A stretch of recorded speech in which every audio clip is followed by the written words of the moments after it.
How can you go about communicating with your stakeholders in the event of a cybersecurity type of crisis where your systems are down?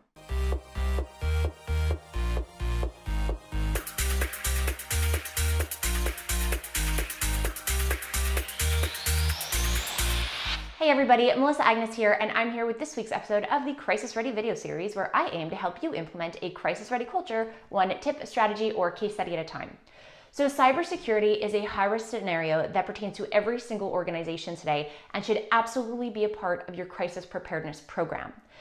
And one of the major issues or dilemmas, obstacles when it comes to preparing for cybersecurity types of crises is that you don't know whether or not your systems will actually be accessible to you. If they'll be up, if they'll be down, if they'll be corrupt, if they'll be hacked in some sort. So you want to make sure that you have alternative means of communication with those who matter most to your business in this type of high-risk scenario, in this type of crisis.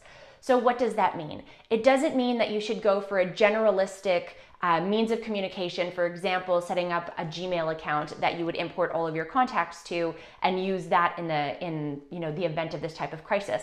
That doesn't pertain necessarily to every organization. It may not agree. You might not get buy-in by compliance or legal departments for specific reasons. So what you want to do instead is you want to categorize, break down all of your stakeholder groups into their respective groups and look at each one individually. When you do this, you're going to say, okay, for this stakeholder group, what is our primary means of communication with them in a crisis? What does that mean? It means that what is the best way to communicate them when we need to reach them quickly and when we need to get above the noise and streamline our important communications directly to them in a timely manner.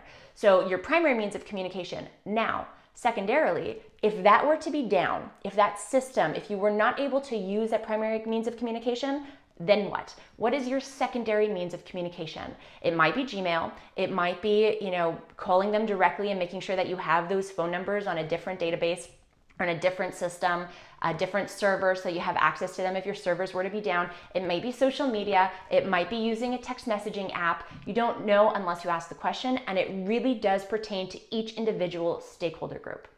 This is a must-do when planning for a cybersecurity event, and it should be actually a part of your crisis preparedness program in general, just having those primary and secondary means of communications with all of the people and the stakeholder groups that matter to your business. What do you have to add to this? I'd love to hear from you as always, so feel free to comment below this video or take to social media using the hashtag CrisisReady, and let's continue the conversation.